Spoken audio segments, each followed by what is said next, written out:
most of human history, people have parented the way their parents and grandparents did, with culture providing the cues. We call this Parenting 1.0. For various reasons, parents began to question these approaches, and we started turning more and more to so-called experts to learn to parent.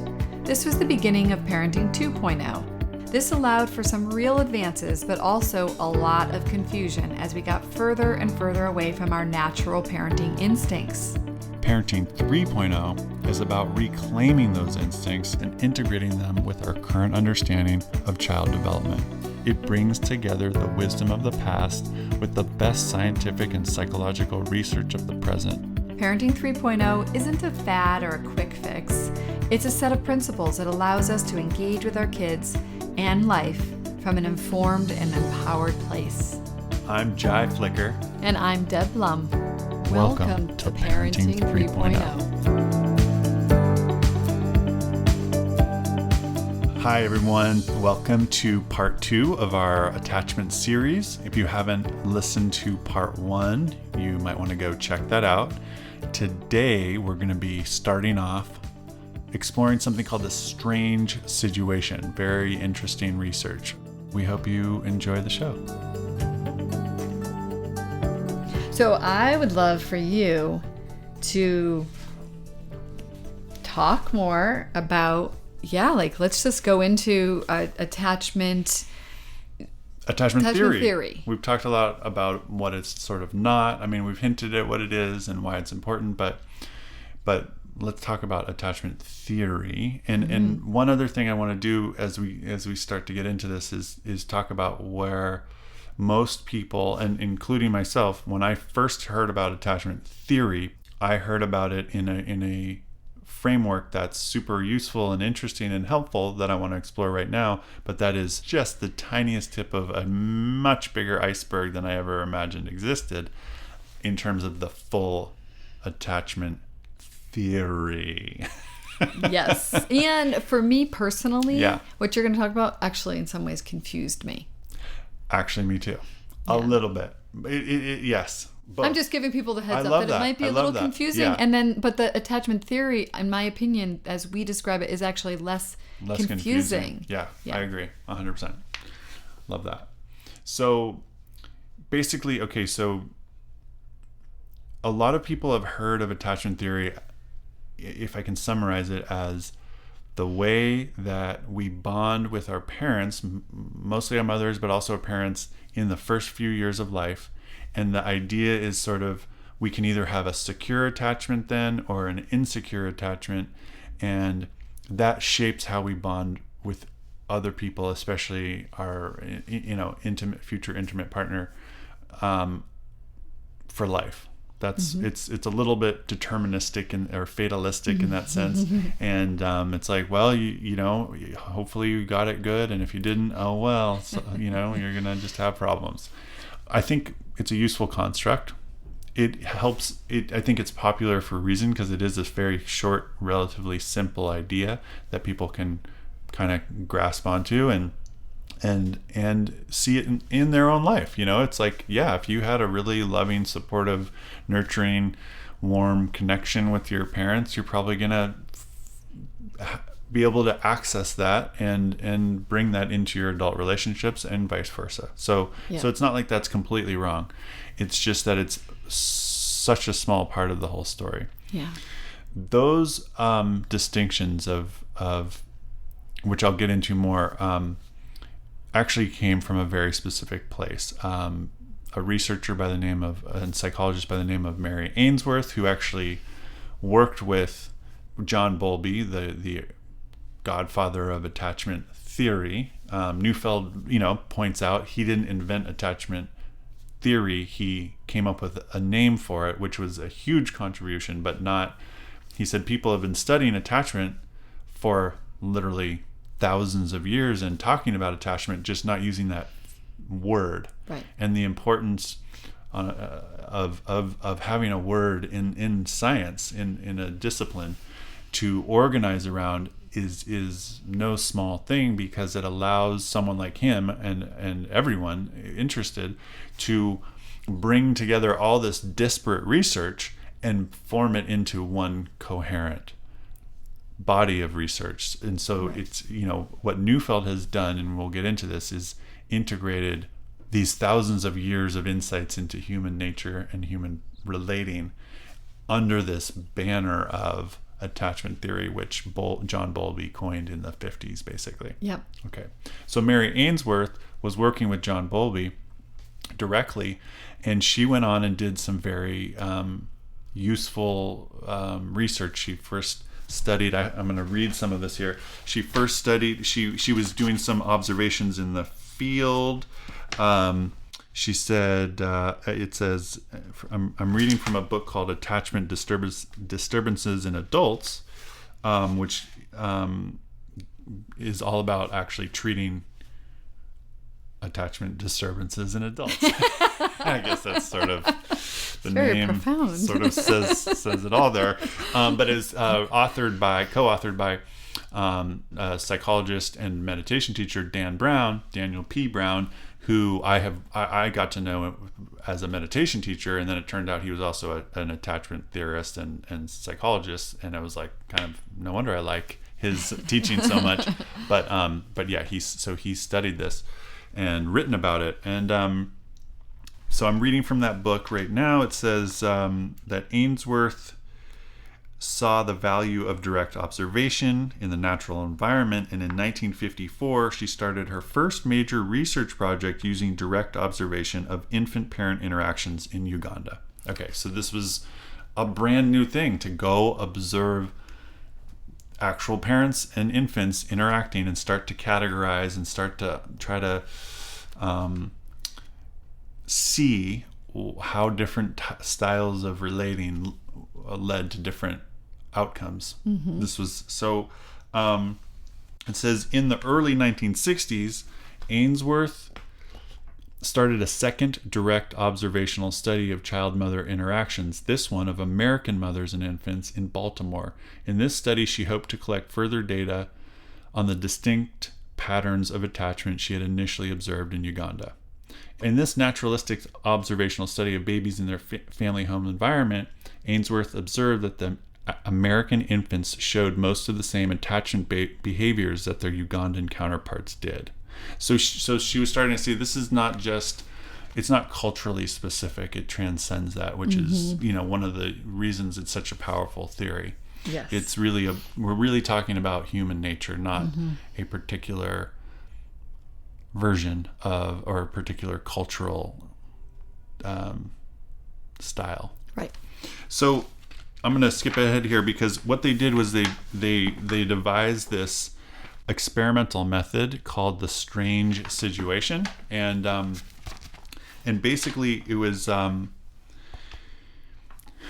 they wanted to see what would happen with different toddlers when their mother would leave the room, and then when they would bring in a stranger. That's why it's called the strange situation. And then they would have these people go in and out of the room and do different things, and here's the actual 8 stages of this, and it's just helpful to get a picture of how did researchers start to come up with these different classifications.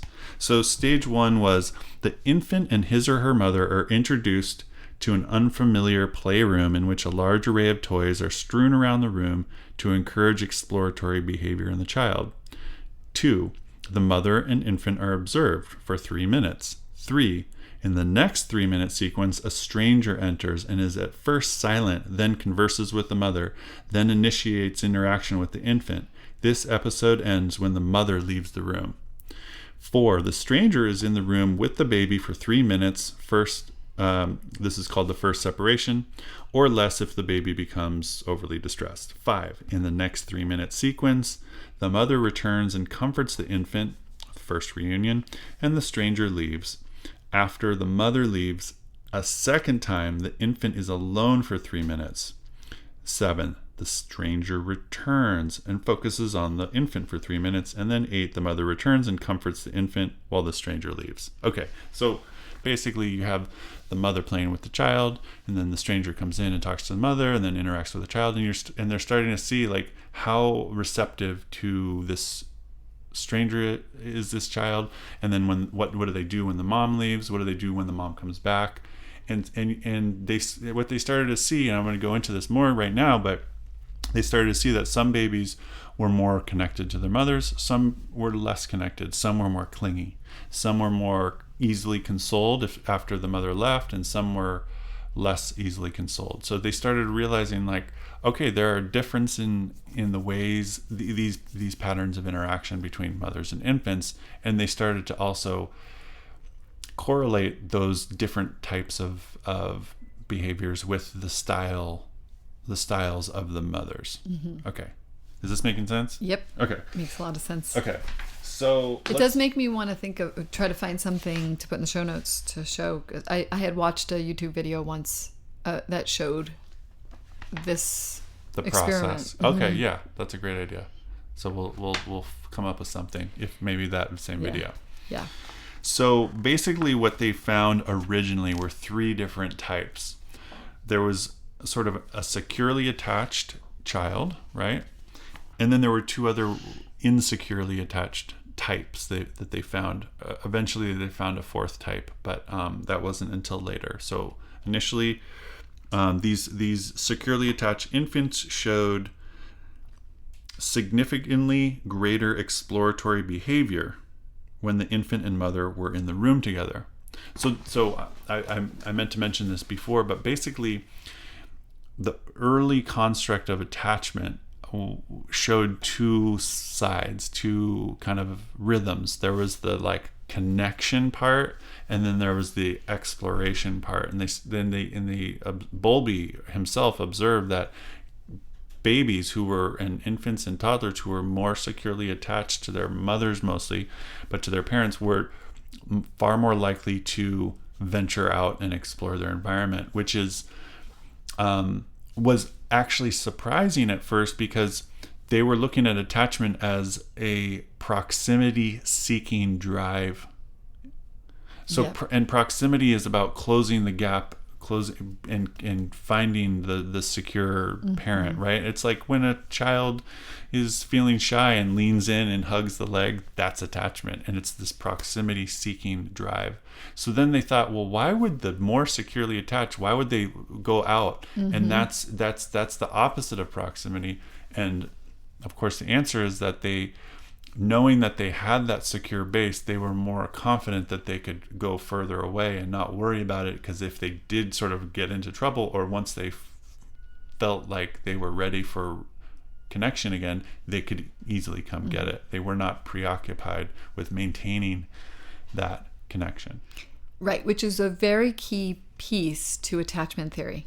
I just want to make sure we point out that, being the secure base, that's actually a really key piece to it. For sure. So basically, that's what they found in this strange situation experiment, was that the infants who had the most secure attachment showed greater exploratory behavior. Let's see what else. They also showed greater proximity and contact-seeking behavior toward the mother than the stranger, right? So they weren't just equally as intrigued by the people if they were intrigued. They also showed healthy protest behavior after the mother left. So they were like, no, don't leave me. Continued exploratory behavior in the presence of the stranger, so they weren't completely freaked out by that either.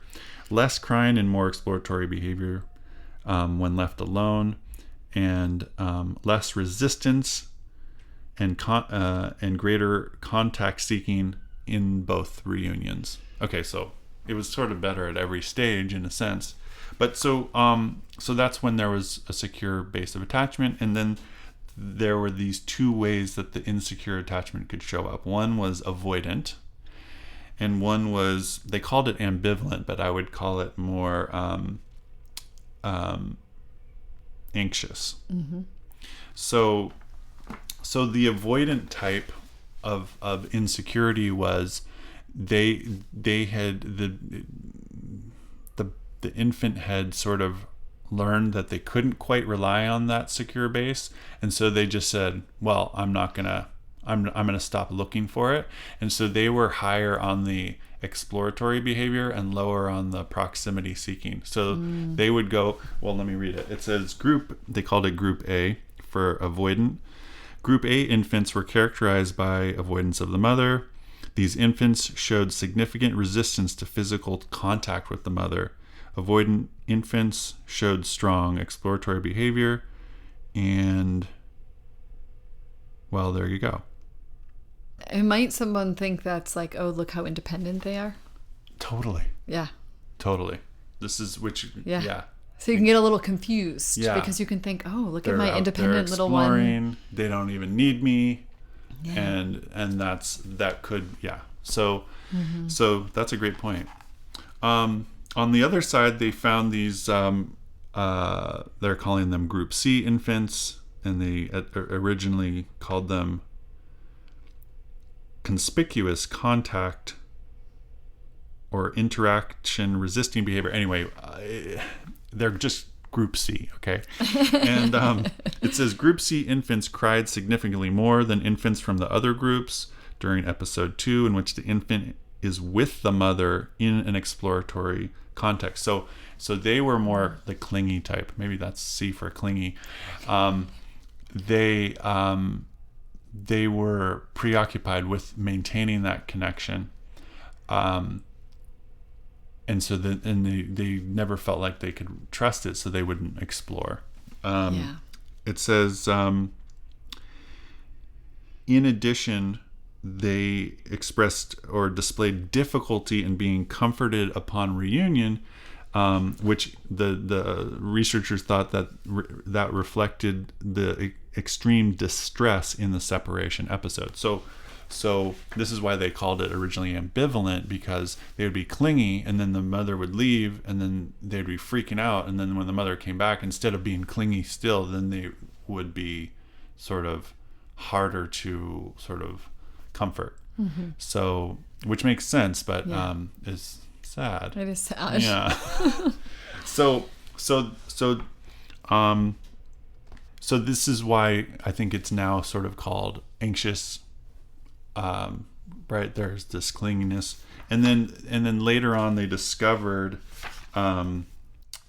what is called disorganized attachment, which sort of didn't fit into any of the other three patterns, and for simplicity's sake, it's sort of like a mix of them, and it's just sort of all over the place, and it seems to be related to more severe trauma, where these babies would be like at 1 minute really rejecting, and then another minute like really clingy, and then maybe rejecting again, and then like just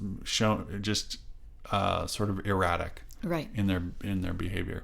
So those are sort of the current 4 categories, and just to kind of, for me, to help keep track of them all, I think of it as just there's secure, and then there's insecure.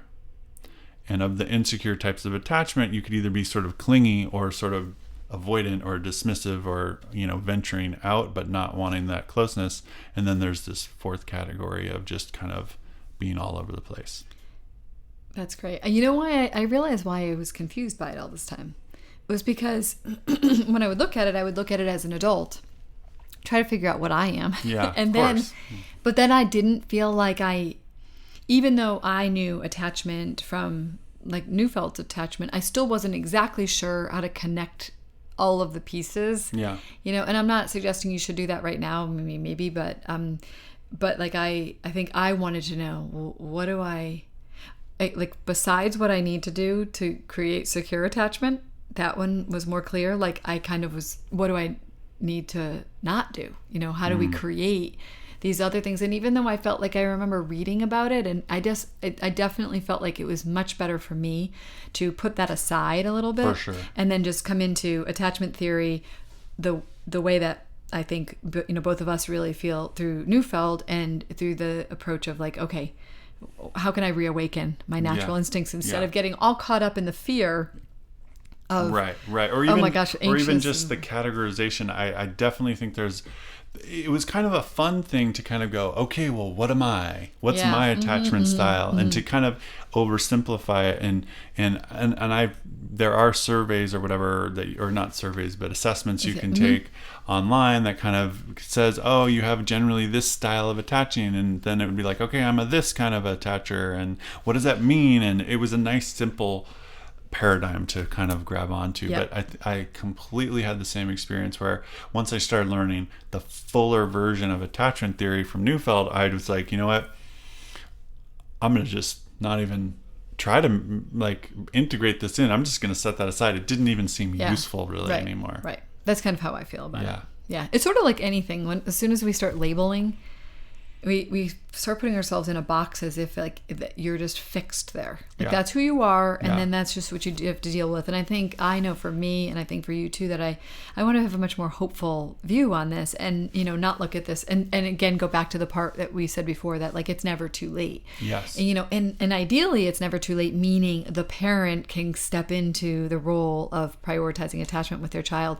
But even still, people who are avoidant or anxious, whatever, and whatever, if you take that assessment and you find out that you are, it's still, we as adults aren't lost causes either. That's right. And actually, I think there was, even in the literature, a belief or at least a hypothesis that it's like you have this window of attachment development at 0 to 3, and then it gets fixed, and that's it.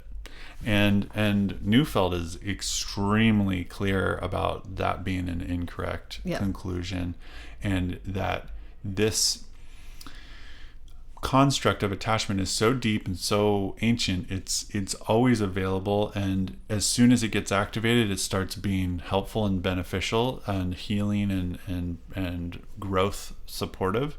So that's obviously super helpful to know. I mean, for both us, for our own attachment challenges that we might face as adults, and in our parenting, and then also for our own kids. Yeah, for sure. For sure. I mean, and there's more and more, we see more and more people who are now bringing this to marriage relationships. And so there's a way that attachment, people now see attachment as like, it's life. It's being human. It's part of it. Yeah. But I think it's really hard to even appreciate that without people understanding what attachment theory is. And I think you do a great job of explaining it in a way that is really clear. And I think that it's the reason why it's important to me is because so much of what we talk about, what we plan to talk about, is really rooted in attachment theory. And so without understanding this for people, I think it might leave people a little bit lost every once in a while. And so it's like a good primer for future conversations. Yeah, it's such a foundational concept in what I think both of us are going to be talking about, and how we think about parenting and supporting children. So I'll just dive in here. I mean, almost everything I'm about to share is really coming from Dr. Gordon Neufeld, Canadian psychologist and developmental theorist, and he just gives the most comprehensive kind of theoretical framework of attachment and how it works that I've found anywhere. So I think people will see as we get into this just how rich this material is, and how much deeper it goes than just do you have a secure attachment or an insecure attachment. And as helpful as that is, that is such a tip of a much bigger iceberg. For sure. So basically, Neufeld defines attachment as a drive that relates to the pursuit of proximity. And to me, proximity, that word, I'm using it because he does, but it over time has come to mean something different than just what it did when I first was introduced to it. But closeness, I think, is a more intuitive word there. Pursuit of connection and closeness. And it can be physical closeness, and it's also psychological closeness. And so there's this very basic human drive for proximity.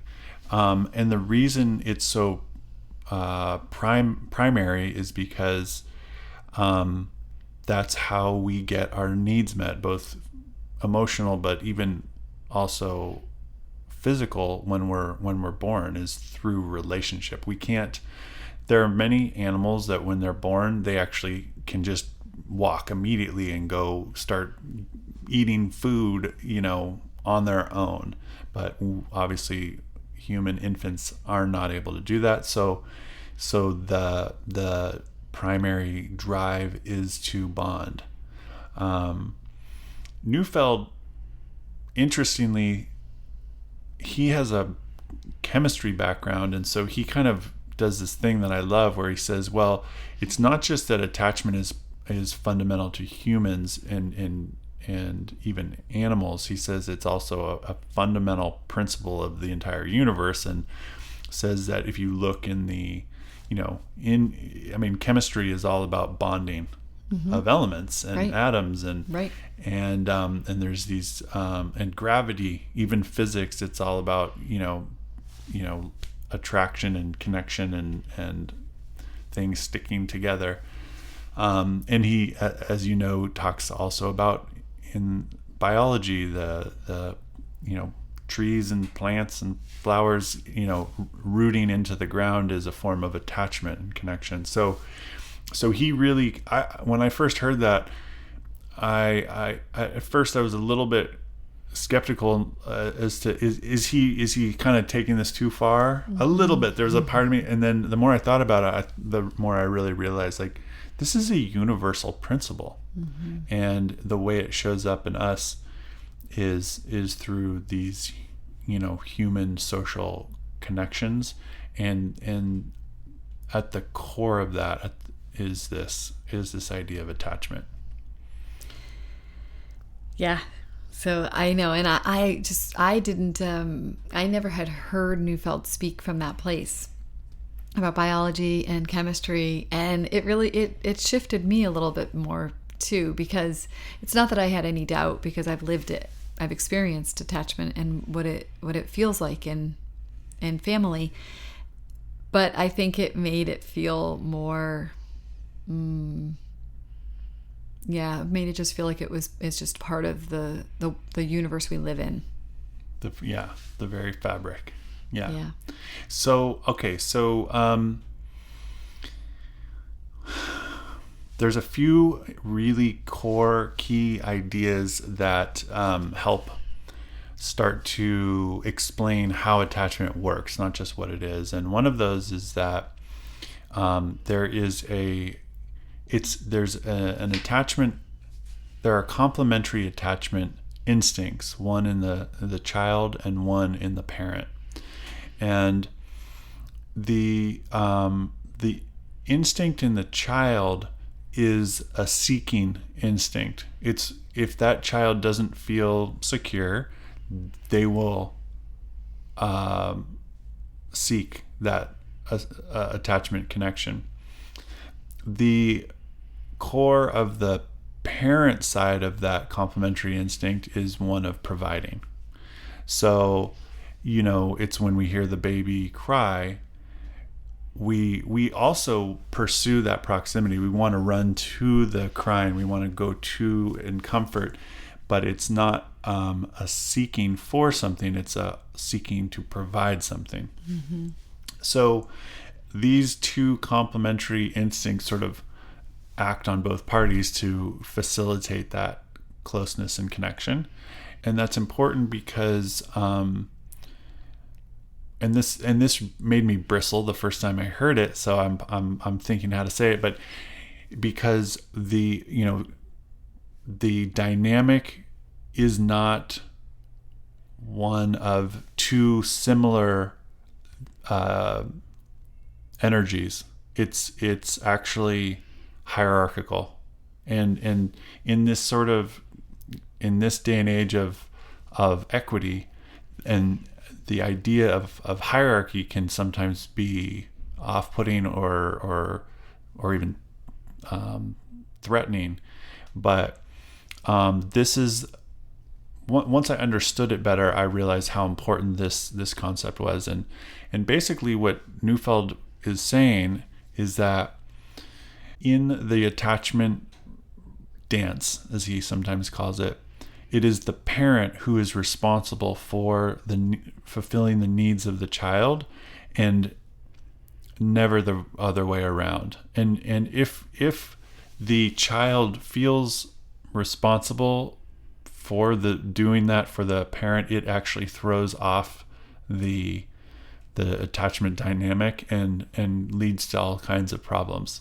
So sometimes I'll hear parents sort of want things to be more fair, and they'll say, well, I'm doing this for especially when it's with a teen, which is a little bit more understandable and maybe even a little bit more reasonable. Like, I'm doing this for them, they should do this for me.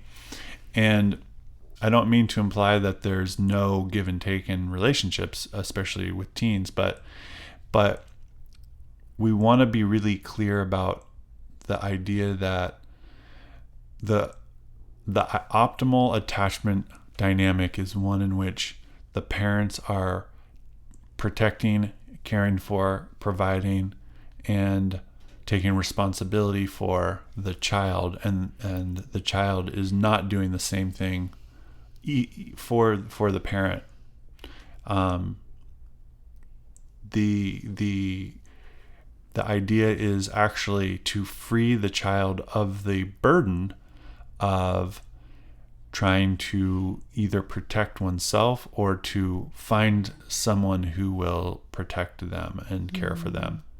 Because that need is so deep that if like I said before, if the child doesn't feel that, they're going to be seeking that, and all their energy will be directed towards the seeking.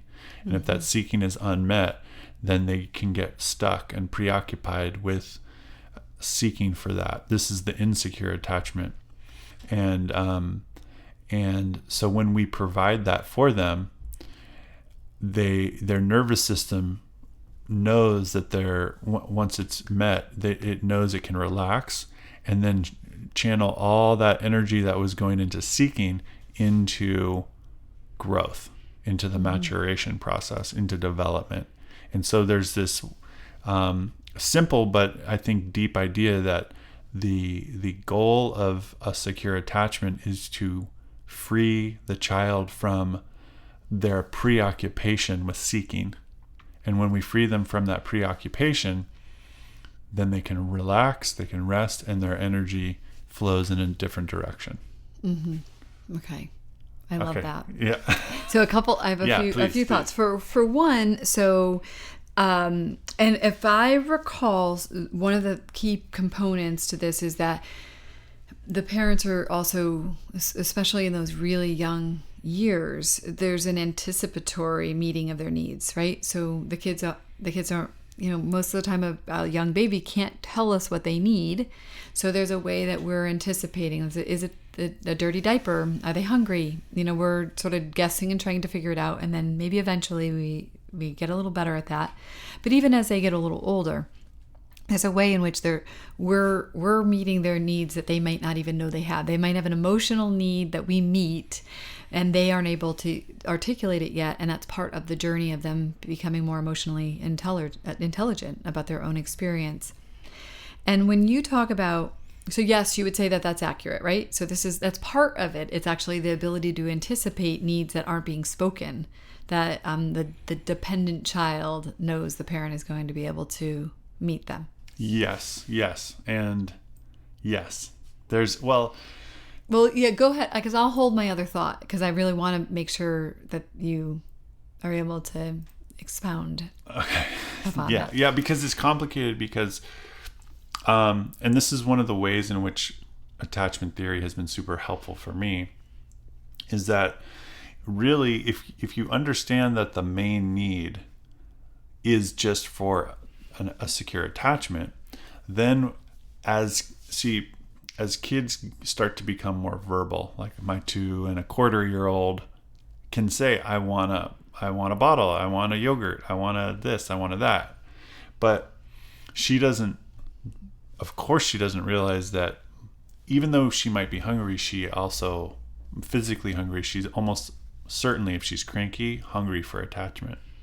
And so there's a way in which even when kids do get verbal,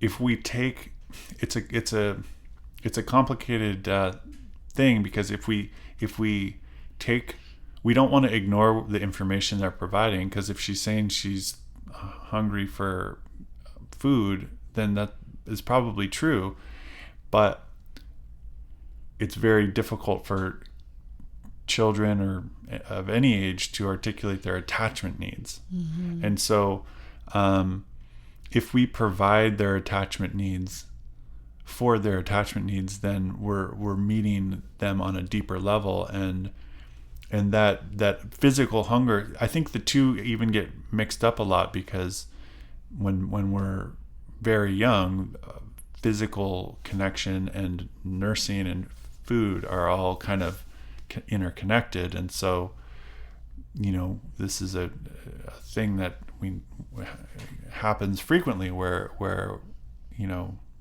eating and becomes so associated with love and connection. And I think that's why. So there's a way, and I'm going to take it one step further here, that when kids go from just expressing their needs to becoming demanding, there's a way in which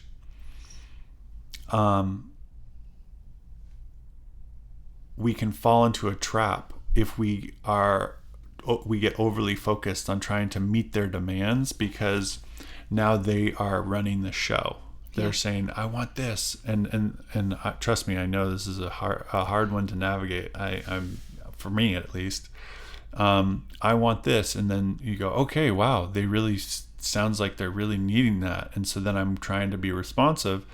But if I cater too much to their demands, to my daughter's demands, then in a sense I'm putting her in control, which, even though it could seem like that would be in some ways preferable for her, it actually isn't, because ultimately the most fundamental thing that she needs is to feel like she has someone who's got things under control for her. She needs to feel safe, and she needs to feel protected, not like she's the one. She doesn't want to be running the show, even though part of her wants to be running the show. Mm-hmm. So the expression of needs or preferences or wants or desires is a tricky one. It is so tricky, and that's part of what was on my mind when you were talking. And I was glad you went into it, because it is a tricky space to. Well, I think there is something to be said for differentiating between needs and preferences too.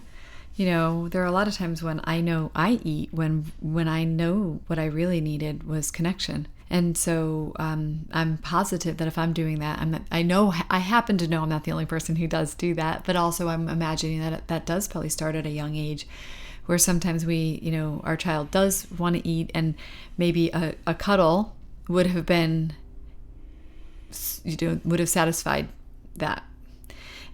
But the problem is, a lot of times once we get to the point where we think that that's what we need is the food, then it would have had to have been more anticipated up front. Like, we would have had to have been making sure their cup was filled before they even asked for it. And that's, I guess, what I mean about some of the anticipatory stuff is that, attachment theory, the idea that we are there to fulfill their needs, it's really, yes, when they're very young, we're fulfilling their physical needs and their emotional and psychological needs. As they get older, they're able to fulfill more of their physical needs. they can start to go get the food that they want on their own, or they can, teenagers, we're not fulfilling every physical need of theirs anymore, but still fulfilling their emotional and psychological needs to some degree. I certainly feel like that's still my role with my teenagers, is that I want them to have autonomy, and I also want to be the person that they come to, when they're going through something. So I know for me, it wasn't as hard for me to differentiate this for some reason. I don't know why. And I really want to pick that apart and understand why I didn't have a harder, I didn't have a lot of times where my kids tipped to the place where they became demanding. But I do think that there's something that needs to be discussed there about this idea, like how I could imagine a person would be listening thinking that, okay, I don't want to just give them everything. That's not what we're saying. We're not just saying like, yes, just be permissive and allow everything and give everything. We're also not saying, that you're the end all be all and anything you say is, best. It's some dance between the two. It's some dance between us knowing, yeah, actually probably giving them the candy bar before they eat dinner is probably not the best thing to do, at least not every night. And then, but even though they're asking for it. Mm-hmm. But then there's this other part, but there's this other part that can be acknowledging the emotional aspect of that with them. So let me give an example. Like if a child wants to have a candy bar and it is before dinner, that there's a way that I think we can be acknowledging the emotional or psychological needs without giving them what they think they wanted. Ooh, I like that. Right? So because the key thing is that they feel attached, but they feel heard, that they feel like we are there. We're not missing what's going on here. So they want to feel like they've been that we care. But they also want to know that we're taking care of them, and we do actually, and there is a way that actually stopping them from some things is an acknowledgement of we care for you. So in that situation, I'm thinking that what's most important is, okay, no, it's actually kind of a no for me, that they're not going to get the candy bar before dinner. So I can already know that that's a no, and I might say, oh yeah, that's a no. And I so get the feeling that you have, because, and maybe if my kids are a little bit older, I actually said this to them, I know the feeling of being so hungry that all that I think can satisfy that need is a candy bar. And so I totally hear you. And I totally acknowledge why you feel that way. And I also, dinner is 3 minutes away from being served. And I'm positive, because I know this, that once you start eating, you're actually going to be okay. So I've given them so many things in that, right? So I've given them the sense that I hear them, I've acknowledged them, I've protected them from themselves in some ways, right? And I also told them that their suffering that they're experiencing right now isn't going to go on for too long. They're going to be okay. And that I'm sure of it, and they can trust me. And then they go to eat and they realize, oh yeah, actually mom was actually right. So there's a whole bunch of stuff being taught in that. They're being taught delayed gratification. They're being taught to like listen to signals of that much hunger, but that they actually survived it. So there's all kinds of things being taught in that by being in this relationship where I'm holding a container of what their needs are that aren't just a responding to every demand as if that demand is actually what they really need.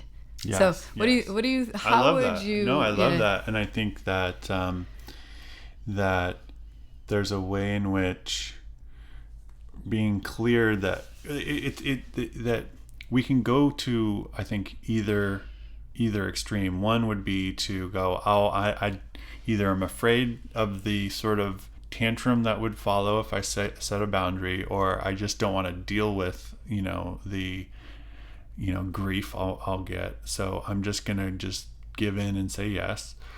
And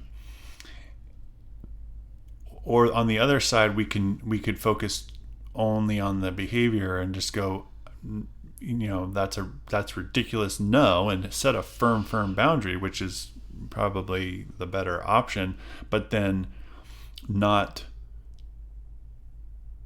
see that there's an opportunity there for meeting some deeper needs that the in this case I'm picturing a teen, but the child doesn't even know he or she is having. And so I think saying like, that's a no and then continuing on and meeting some of those needs, I think it just feels super skillful and useful and kind of, for both parties, right? I think it would lead to it would reduce the amount of grief we would have to deal with. So that's a win. And I think it would, like you said, it's teaching them all sorts of little micro, like really important lessons in a very micro kind of situation. Yeah. And so I love it.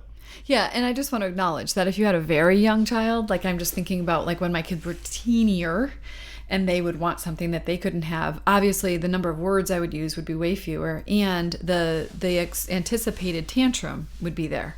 I would probably know it. So like when my kids were a little older, it would be much easier for me to have a dialogue with them like that, or even just say it and they'd be annoyed, but they'd get over it. But when they were little and they, we'd have for me, like I remember the grocery store, wanting the candy bar while we were checking out, and I wasn't feeding them immediately. So I didn't have some of those solutions, but I did say no. And then I just sat with the big emotions that they have, like, acknowledging that I know that's really upsetting and meeting them in their emotional drama, if you will, and not needing to change anything. Because that's the other thing. You said the part about like you might put a boundary down but not acknowledge it. But sometimes we inadvertently or even maybe purposefully kind of shame our kids for having a desire, and we can say to them like, what are you thinking? Of course you can't have a candy bar before dinner. And, because we're impatient and we're embarrassed because we're in the shopping, we're in the store and all these people are looking at us and there's all kinds of pressure. But when we end up shaming our kids around things like that, it's really getting in the way of the attachment. And so that's why I think that the acknowledgement of what they want and the sort of like the no and, the no and I also am really understanding why you feel that way or want that. Yeah. Yeah. So it's so great. I mean, and there's so much, I just want to say there's so much subtlety in everything we're talking about, because I could see those same words being used in a sort of slightly joking, teasing way, in a fun, playful, teasing way, like what, are you crazy? Of course, no way. What is wrong with you? I mean, you might not want to go that far, but you get the idea. It's like totally. you could say that same, as opposed to something really serious, where you're like, that is ridiculous. How dare you even make such a suggestion? Yeah. I'm trying to make it more obvious, the distinction here, but so I think it has to do with where we're coming from, right?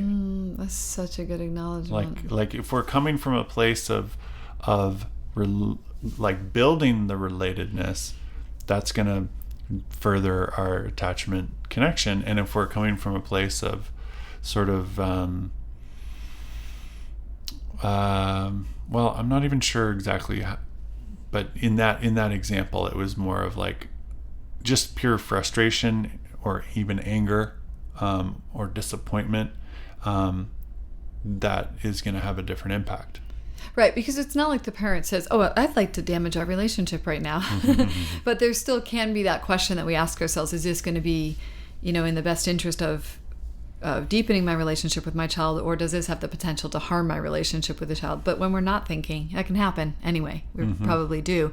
But you remind me, that is such a good point, though. There are these ways of just being cute and sweet, like scooping them up and laughing about like, you silly that you want a candy bar before dinner, and sort of make it diffuse the situation through connection. Yeah. That can happen too, right? Which really can sometimes be really effective, and then sometimes not. Yeah. They can be relentless, and then sometimes we have to set that clear boundary. Yeah.